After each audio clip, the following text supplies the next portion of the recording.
ಎರಡನೇದು, ಇವತ್ತಿರ್ತಕ್ಕಂಥ ಉದ್ದೇಶ chamber of commerce, small scale industry, ಈ ಮೀಡಿಯಂ ಸ್ಕೇಲ್ ಇಂಡಸ್ಟ್ರಿಗಳು ಈ ದೇಶದಲ್ಲಿ ಯಾವ ಪರಿಸ್ಥಿತಿಯಲ್ಲಿದೆ ಅಂತ ಹೇಳಿ ನೀವು ಮಾತನಾಡಬೇಕು. ನೀವು ಎಲ್ಲಿವರೆಗೆ ಫ್ಯಾಕ್ಟ್ಸ್ ನ ರೆಪ್ರೆಸೆಂಟ್ ಮಾಡೋದಿಲ್ಲ, ಈ ಪೊಲಿಟಿಷಿಯನ್ಸ್ ನ ಪ್ಲೀಸ್ ಮಾಡೋದು ನೀವು ನಿಲ್ಲಿಸಬೇಕು. ಇದು ದೇಶ ಯಾವುದು ಬಿಜೆಪಿಗೆ ಕಾಂಗ್ರೆಸ್ಗೆ ಸಂಬಂಧಪಟ್ಟಿರ್ತಕ್ಕಂಥ ದೇಶ ಅಲ್ಲ. ಇದು ಈ ದೇಶ 150 ಕೋಟಿ ಜನಸಂಖ್ಯೆ ದೇಶ. ಯಾವುದೇ ಸರ್ಕಾರಗಳು ರೊಕ್ಕ ಕೊಟ್ಟರೆ ಅವ್ರ ಮನೆಯಿಂದ ರೊಕ್ಕ ಕೊಡಂಗಿಲ್ಲ. We are not giving money from our pocket. So ನೀವು ಎಲ್ಲಿವರೆಗೆ ಯಾಕೆ ಇವತ್ತು ನಾನು ಗಟ್ಟಿಯಾಗಿ ಮಾತನಾಡ್ತೀನಿ ಅಂತಂದ್ರೆ, ನಾನೊಬ್ಬ ಲೇಬರ್ ಮಿನಿಸ್ಟರ್ ಆಗಿ ಅಂಕಿಅಂಶಗಳನ್ನ ಮಾತಾಡಲಿಕ್ಕೆ ಇಚ್ಛೆ ಬಯಸ್ತೇನೆ. ಅನ್ಆರ್ಗನೈಸ್ಡ್ ಸೆಕ್ಟರ್ ಈ ದೇಶದಲ್ಲಿ ಸುಮಾರು 93% ಇದೆ. ವಾಸ್ತವಾಂಶ ಮಾತಾಡೋಣ. ಸುಮ್ಮನೆ ಪ್ರಪಂಚದಲ್ಲಿ ನಾವು ವಿಶ್ವಗುರು, ನಮ್ದು ಹಂಗಿದೆ ನಮ್ದು ಹಿಂಗಿದೆ ಅಂತ ಎಷ್ಟು ಹೇಳ್ಕೊಂಡು ಹೋದ್ರೆ ಅದು ಸತ್ಯಕ್ಕೆ ದೂರ ಆಗುತ್ತೆ. ಅದು ನಿಮಗೆಲ್ಲರಿಗೂ ಗೊತ್ತಿದೆ. Today this country we have got 93% in this India are in unorganised sector. ಸುಮಾರು 9 ಕೋಟಿ ಜನಸಂಖ್ಯೆ. ಇವತ್ತು ನಾವು ಇನ್ಕಮ್ ಟ್ಯಾಕ್ಸ್ ಆಫೀಸಿನಲ್ಲಿ ಬಂದ್ರೆ 4.5 ಕೋಟಿ ಜನ ಇನ್ಕಮ್ ಟ್ಯಾಕ್ಸ್ ಕಟ್ತೀವಿ. 10% ಜನ ಈ ದೇಶದಲ್ಲಿ 25,000 ರೂಪಾಯಿ ದುಡಿತಾರೆ. 3% ಜನ 25 ಲಕ್ಷ ರೂಪಾಯಿ ದುಡಿತಾರೆ. 1% ಈ ದೇಶದ ಜನಸಂಖ್ಯೆ.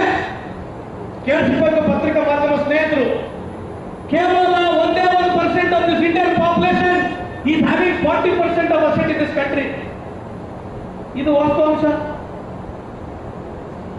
ನಾವು ಸ್ಮಾಲ್ ಸ್ಕೇಲ್ ಇಂಡಸ್ಟ್ರಿ ಹೆಂಗ್ ಬದುಕ್ತೀವಿ? ಬದುಕಕ್ಕೆ ಸಾಧ್ಯ ಇದೆ? ಯಾವ ದೊಡ್ಡ ಮೀನುಗಳು, ಸಣ್ಣ ಮೀನುಗಳನ್ನ ತಿಂದ್ರೆ ನಾವು ಬದುಕಕ್ಕೆ ಸಾಧ್ಯ ಇದೆಯಾ? ಸ್ಮಾಲ್ ಸ್ಕೇಲ್ ಇಂಡಸ್ಟ್ರಿ ಬದುಕಕ್ಕೆ ಸಾಧ್ಯ ಇದೆ ಅಂದ್ರೆ ಇವತ್ತು ಕಳೆದ 10 ವರ್ಷದಲ್ಲಿ 1 ಲಕ್ಷಕ್ಕೂ ಹೆಚ್ಚು ಸ್ಮಾಲ್ ಸ್ಕೇಲ್ ಇಂಡಸ್ಟ್ರಿಗಳು ಮುಚ್ಕೊಂಡು ಹೋಗಿದ್ದಾವೆ. ಇದ್ರ ಬಗ್ಗೆ ನೀವು ಚರ್ಚೆ ಮಾಡಬೇಕಾದ್ರೆ ಕನ್ಸಲ್ಟಿಂಗ್ ಅಡ್ರೆಸ್ ಏನು ಕಳಿಸೋದು, ಸನ್ಮಾನ ಮಾಡೋದು ನಮ್ಮ ಹಸ್ತ ಕೇಳಿದ್ರೆ ನಿಮಗೆ ಉತ್ತರ ಆಗೋದಿಲ್ಲ. You are all going to be taken granted. Your all small scale industry will be taken over in future. ಬದುಕಿ ಯಾಕೆ ನೀವು ಸರ್ಕಾರ ಸತ್ಯಾಗಿ ಮಾತಾಡೋದಿಲ್ಲ? ಯಾವ ಪೊಲಿಟಿಕಲ್ ಪಾರ್ಟಿ ಮುಲಾಜಿರ್ಬೇಕಂತ ಅವಶ್ಯಕತೆ ನಿಮಗಿಲ್ಲ. ಇವತ್ತು ಸ್ಮಾಲ್ ಸ್ಕೇಲ್ ಇಂಡಸ್ಟ್ರಿಗಳು ಸುಮಾರು 64% ಇವತ್ತು ನೀವು ಎಂಪ್ಲಾಯ್ಮೆಂಟ್ ಕೊಡ್ತಕ್ಕಂಥ ನೀವು. ಇವತ್ತೇ ದೊಡ್ಡ ಕಂಪನಿಗಳಿಗೆ ನಾವು ಬರ್ರಿ, ದೊಡ್ಡ ಕಂಪನಿಗಳು ಬರ್ರಿ ಅಂತೀವಲ್ಲ, ಅದು ಬಹಳಷ್ಟು ನಮಗೆ ಎಂಪ್ಲಾಯ್ಮೆಂಟ್ ಕೊಡಲ್ಲ. ಸಣ್ಣ ಕಂಪನಿಗಳು, ಸಣ್ಣ ಉದ್ಯಮೆದಾರರು, ಸಣ್ಣಿಗೂ ಕೆಲಸ ಕೊಡ್ತಕ್ಕಂಥದ್ದು ನೀವು. ಅವ್ರು ಬರೇ ಜಾಣರಿಗೆ 90%, 95% ಬುದ್ಧಿವಂತರು ಮಾತ್ರ ಕೆಲಸ ಕೊಡ್ತಾರೆ. ನೀವು ಪಾಲಿಸಿ ಮೇಕಿಂಗ್ ಇರಬೇಕು. ಮೊಹಮ್ಮದ್ ಸಾಹೇಬ್ ಹೇಳ್ತಾ ಇದ್ರು, as long as small scale industry is not in policy making, ನೀವು ಯಾವುದೇ ಸರ್ಕಾರಗಳು ಬರಲಿ ನಿಮ್ದು ಕೆಲಸ ಇದೆ ಇರ್ತದೆ. ನೀವು ಗಟ್ಟಿಯಾಗಿ ರೆಪ್ರೆಸೆಂಟೇಷನ್ ಗಟ್ಟಿಯಾಗಿ ತಗೋಬೇಕು. as long as you don't represent, ನಾನು ಭಾರತದಲ್ಲಿ ಹೇಳಿದ್ದೀನಿ, ನೀವು ಕೇಂದ್ರ ಸರ್ಕಾರಕ್ಕೆ ರಾಜ್ಯ ಸರ್ಕಾರ ಒತ್ತಡ ತರಬೇಕು. ನಿಮಗೆ ಸ್ವಂತ ಬ್ಯಾಂಕ್ ಆಗಬೇಕು. ಈ ದೇಶದಲ್ಲಿ ಸ್ಮಾಲ್ ಸ್ಕೇಲ್ ಇಂಡಸ್ಟ್ರಿಗಳಿಗೆ, ಮೀಡಿಯಂ ಸ್ಕೇಲ್ ಇಂಡಸ್ಟ್ರಿಗಳಿಗೆ ಸ್ವಂತ ಬ್ಯಾಂಕ್ ಆಗಬೇಕು. ಬ್ಯಾಂಕ್ ಆಗ್ತಕ್ಕಂಥ ಉದ್ದೇಶ ನಿಮ್ಗೆ ರಿವಾಲ್ವಿಂಗ್ ಫಂಡ್ ಕೊಡಬೇಕು. ನೀವು ಅದ್ರ ಬಗ್ಗೆ ಚರ್ಚೆ ಮಾಡಲ್ಲ. Why are you not demanding? ಇವತ್ತು ಯಾವುದೇ ಸರ್ಕಾರಗಳು ಕೇಂದ್ರದಲ್ಲಿರ್ತಕ್ಕಂಥ ಸರ್ಕಾರ 16 ಲಕ್ಷ ಕೋಟಿ ಸಾಲ ಮನ್ನಾ ಮಾಡಿದ್ದೀವಿ. ಯಾರು ಮನ್ನಾ ಮಾಡಿದ್ದೀವಿ?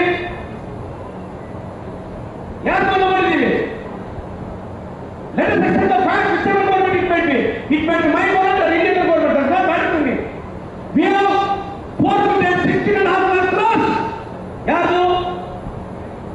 ಯಾರು ಮಾಡಿದ್ವಿ ಸ್ವಾಮಿ? ಇವತ್ತು ಸ್ಮಾಲ್ ಸ್ಕೇಲ್ ಇಂಡಸ್ಟ್ರಿಗೆ ₹1 ನಮಗೆ ಯಾರನ್ನ ಸಬ್ಸಿಡಿ ಇದೆ, ನಮಗೆ ರಿವಾಲ್ವಿಂಗ್ ಫಂಡ್ ಇದೆ. ನಿಮಗೆ ದೊಡ್ಡ ಕಂಪನಿಗಳು ನೀವು ಔಟ್ಸೋರ್ಸ್ ಮಾಡ್ತಾರೆ ಕೆಲಸ, 3 ತಿಂಗಳು 6 ತಿಂಗಳು ನಿಮಗೆ ಸಂಬಳ ಕೊಡೋದು. ಕೊಡ್ತಾರೆ ಸಂಬಳ? ಈ ತಂಡದ ಉದ್ದೇಶ ಇದೆ. ನಮ್ಮನ್ನು ಕರೆಸ್ಕೊಂಡ್ ಮಾಡ್ತಾರೆ ನೀವು. ನಾನು ಅದನ್ನೇ ಹೇಳಿದೆ, ಗೌಡ್ರ ನಮ್ಮನ್ನು ಕರೆಸ್ಬೇಡ್ರಿ, ನಾನು ಗಟ್ಟಿಯಾಗಿ ಮಾತಾಡ್ತೀನಿ ಅಂತಂದ್ರೆ ನೀವು ಬೇಜಾರಾದ್ರೆ ನಾನು ತಡ್ಕೊಳಕ್ಕಾಗಲ್ಲ, ಮಾತಾಡೋದು ಸಡಾಗಿ ಮಾತಾಡ್ತೀನಿ. Let us accept the reality. ಇವತ್ತು ಡಾಲರ್ ಕುಸಿದು ಬೀಳ್ತಾ ಇದೆ. ಕಾರಣ ಏನು? ಎಕ್ಸ್ಪೋರ್ಟ್ ಕಮ್ಮಿ ಆಗಿದೆ.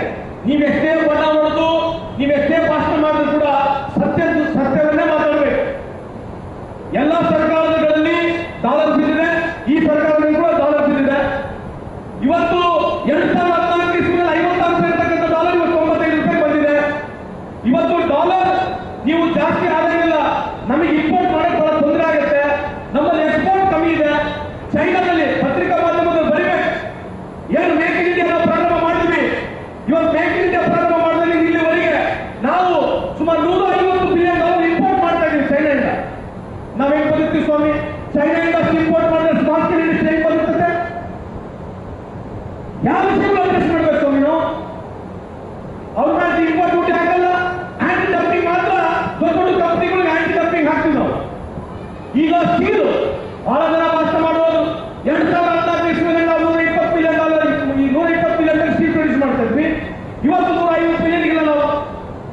ವಿಕಸಿತ ಭಾರತ ನೀವು ಮಾತನಾಡ್ತೀರಿ.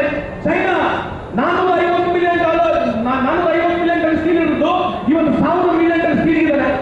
ಸುಮ್ಮನೆ ಏನೋ ನೋಡ್ರಿ, ನಾನು ನಿಮಗೆ ಇಷ್ಟ ಹೇಳೋದು, ನೀವು ಒಂದು ಬದುಕಬೇಕಂತಂದ್ರೆ ನೀವು ಗಟ್ಟಿಯಾಗಿ ಹೋರಾಟ ಮಾಡ್ರಿ. ಯಾವ ಸರ್ಕಾರಕ್ಕೆ ಇರ್ತಕ್ಕಂಥದ್ದು ಏನು ನೆಸೆಸಿಟಿ ಇಲ್ಲ ನಿಮಗೆ. ನೀವು ಬದುಕಿದ್ರೆ ಹಳ್ಳಿಗಳಲ್ಲಿ ನಿಮಗೆ ಇವತ್ತು ನಮ್ಮ ಹುಡುಗರು ಪ್ಯಾಟೆಗೆ ಬಂದವರಿಗೆ, ಸಿಟಿಗೆ ಬಂದವರಿಗೆ ಏನೋ ಸ್ವಲ್ಪ ಕೆಲಸ ಸಿಗ್ತದೆ. ನೀವು ಹೋದ್ರೆ ದೊಡ್ಡ ಕಂಪನಿಗಳು ಬರ್ತವೆ, ನಿಮ್ಮ ವ್ಯವಸ್ಥೆ ಇರ್ತಕ್ಕಂಥ ಬಿಸ್ನೆಸ್ ಅವ್ರು ತಗೊಂಡು ಬಿಸ್ನೆಸ್ ಮಾಡ್ತಾರೆ.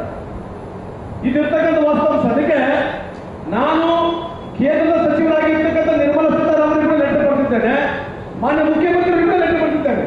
ನೀವು ಸಣ್ಣ ಸಣ್ಣ ಕಂಪನಿಗಳಿಗೆ ರಿವಾಲ್ವಿಂಗ್ ಫಂಡ್ ಕೊಡಲಾಗಿದ್ರೆ ಬದುಕಲೇ ಸಾಧ್ಯ. ನೀವು 70% ಕೋರೆ ಸಾಹೇಬ್ರೆ, ನಾವಿಲ್ಲಿ ಅಮರನ ಇಲ್ಲಿಗೆ ತರಿಸ್ತೀವಿ. ನೀವು ಮೇಕ್ ಇನ್ ಇಂಡಿಯಾ ಬಗ್ಗೆ ಮಾತನಾಡ್ತೀವಿ, ಸ್ಮಾಲ್ ಸ್ಕೇಲ್ ಇಂಡಸ್ಟ್ರಿ ಬಗ್ಗೆ ಮಾತನಾಡ್ತೀವಿ. ಇವನ್ನೆಲ್ಲ ಕನ್ಸರ್ನ್ ನೀವು ರೇಸ್ ಮಾಡಬೇಕು. You should raise all this concern. Why are you worried about in government for this matter? So ಅದಕ್ಕೆ ದಯಮಾಡಿ ನೀವು ನಿಮ್ಮ ಕನ್ಸರ್ನ್ ಅಡ್ರೆಸ್ ಮಾಡಲಾಗಿದ್ರೆ ಇದು ಎಲ್ಲಿಗೂ ನಿಮ್ಗೆ ಅನುಕೂಲ ಆಗೋದಿಲ್ಲ. ನೀವು ಎಂಪ್ಲಾಯ್ಮೆಂಟ್ ಕೊಡ್ತಕ್ಕಂಥ 60-70% ಎಂಪ್ಲಾಯ್ಮೆಂಟ್ ಕೊಡ್ತಕ್ಕಂಥ ತಾವು ಬಹಳ ಗಟ್ಟಿಯಾಗಿದ್ರೆ ನೀವು ಇರಬೇಕಂತ ಈ ಸಂದರ್ಭದಲ್ಲಿ ಕೇಳಲಿಕ್ಕೆ ಇಚ್ಛೆ ಬಯಸ್ತೇನೆ. ಹಲವಾರು ವಿಚಾರಗಳು, ಯಾಕಂದ್ರೆ ಇವೆಲ್ಲ ನಿಲ್ತೀರಿ. ನಾನು 4 ಗಂಟೆಗೆ ಬಂದು ಹೋಗ್ಬೇಕಾಗಿತ್ತು. ನಾನು ಹೇಳಿದೆ ಗೌರವ ಪರಿಸ್ಥಿತಿ ಮಾತಾಡಿಸಿ ಕಳ್ಸೋದಿಲ್ಲ, ನೀವು ಬರ್ಬೇಕಂದ್ರೆ ಮತ್ತೆ ನಾವು ಮಾತಾಡ್ಬೇಕಾಗತ್ತು. ಯಾಕಂದ್ರೆ ಯಾರೇನು ಬೆಳಕು ಚೆಲ್ತಾರೆ ಅವ್ರಿಗೂ ನಮ್ಮ ಬೆಳಕು ಚೆಲ್ಬೇಕಲ್ವಾ. ಇವತ್ತು $4 ಟ್ರಿಲಿಯನ್ ಎಕಾನಮಿ ಬಗ್ಗೆ ಬಹಳ ದೊಡ್ಡ ದೇಶದಲ್ಲಿ ಭಾಷಣ ಮಾಡ್ತಾರೆ. ಏನು $4 ಟ್ರಿಲಿಯನ್ ಎಕಾನಮಿ ಅಂದ್ರೇನು? ಏನು $4 ಟ್ರಿಲಿಯನ್ ಎಕಾನಮಿ ಅಂದ್ರೇನು? ನಾವು 4ನೇ ಸ್ಥಾನದಲ್ಲಿ ಇದ್ದೀವಿ, 6ನೇ ಸ್ಥಾನದಲ್ಲಿ ಬಂದಿದ್ದೀವಿ. ಅದರ ಬಗ್ಗೆ ಚರ್ಚೆ ಇಲ್ಲ. ಪತ್ರಿಕಾ ಮಾಧ್ಯಮ ಸ್ನೇಹಿತರು ಬರ್ಕೋಬೇಕು. 4ನೇ ಸ್ಥಾನದಲ್ಲಿ ನೀವು ಅಂತ ಹೇಳಿ ಬಹಳ ಹೆಗ್ಗಳಿಕೆ ಎತ್ತೀವಿ, 6ನೇ ಸ್ಥಾನಕ್ಕೆ ಬಂದಿವಿ, ತೊಂದರೆ ಇಲ್ಲ. $4 ಟ್ರಿಲಿಯನ್ ಎಕಾನಮಿ ಅಂದ್ರೇನು? ಯಾವ 150 ಕೋಟಿ ಜನರ ವಹಿವಾಟಿದೆ ಅದನ್ನೆಲ್ಲ ಸೇರಿದ್ರೆ ನಾವು $4 ಟ್ರಿಲಿಯನ್ ಎಕಾನಮಿ ಆಗ್ತೀವಿ. ನಾವು $4 ಟ್ರಿಲಿಯನ್ ಎಕಾನಮಿ ಇರ್ತಕ್ಕಂಥದ್ದು ಬಹಳ ದೊಡ್ಡ ಹೆಗ್ಗಳಿಕೆ ಅಲ್ಲ ಅದು. ಈ ದೇಶದಲ್ಲಿ ಯಾರೇ ಪ್ರಧಾನಮಂತ್ರಿ ಆದ್ರೂ ಕೂಡ ಆಗುತ್ತದು. ಕೇಳಿಸ್ಕೊಳ್ಳಿ, ಈ ದೇಶದಲ್ಲಿ ಯಾರೇ ಪ್ರಧಾನಮಂತ್ರಿ ಇದ್ರು ಕೂಡ, ಯಾವುದೇ ಪಕ್ಷದ ಪ್ರಧಾನಮಂತ್ರಿ ಇದ್ರು ಕೂಡ, ನಿಮ್ಮ ನ್ಯಾಷನಲ್ GDP ನಲ್ಲಿ $4 ಟ್ರಿಲಿಯನ್